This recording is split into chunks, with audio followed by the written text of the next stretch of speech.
working on an old car and you need to replace the strut, something that you may be doing in case you're not a mechanic, in case you're not automotively inclined, in case you don't know anything about struts, is you may come into a position in which those three bolts on the top are in the opposite direction or they're not lining up, and the bottom, if you line these bolts up here, the bottom, which is welded on the shocks, it's welded in place. This bracket at the bottom, I mean, if it's not in the correct position, you may say, well, it doesn't fit. Then you may think, I can rotate the spring, the strut system, and get it to fit. And then you try to turn it and it does not turn. And you may try putting a screwdriver on it, wrenching it just as hard as you can. You may throw a pipe wrench on it and it doesn't turn. Big part of that is because you're doing it on the ground. I'm telling you because no one told me. I'm an industrial maintenance mechanic. The parts that I buy usually fit what I need it to do, or I need to cut something or weld something or modify something to make them fit.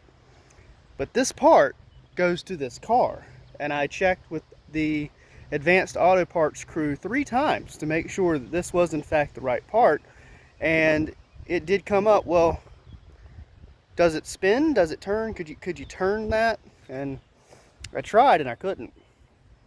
And a brilliant idea came up that I am now aware of because I Googled on the internet. I've never touched a strut in my life. And no one anywhere is saying turn the strut.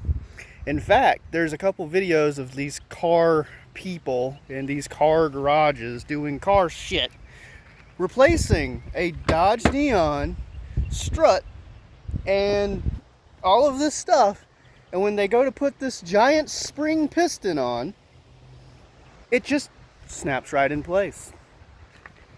No, you may not have that exact same experience, so I would like to show you, for the layman, for the inexperienced, for that person who does not know, even though it is difficult to move, when you put it in the frame of the vehicle, you will suddenly see that you can in fact line it up.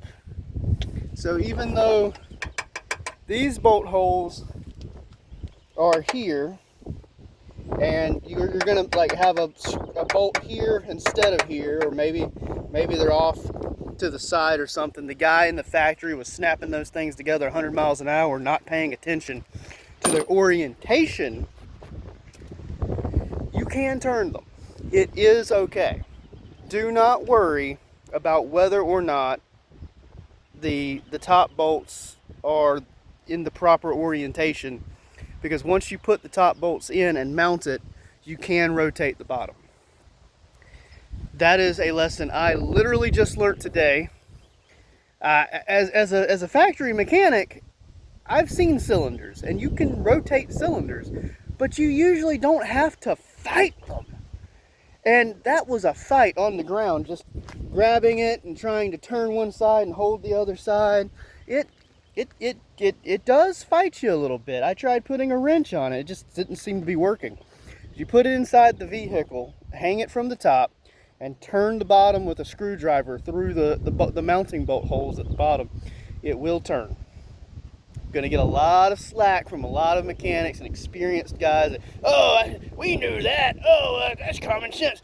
Well, I was trying to turn it and it wouldn't turn. The trick is to do it actually half mounted. That's the trick. It can be turned, and you just need to mount it first. A lot of people may not know that, and I'm very, very blonde if y'all haven't figured that out from other videos, or you're just now finding this video and watching.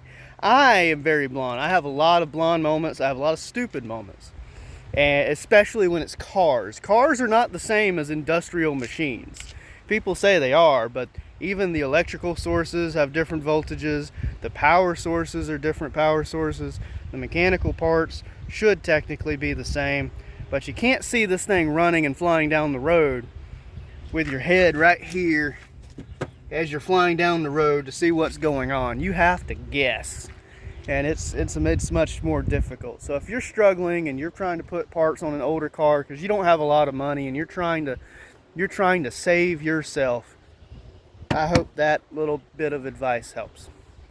I hope you have a great day. Remember, whatever it is, you can do it.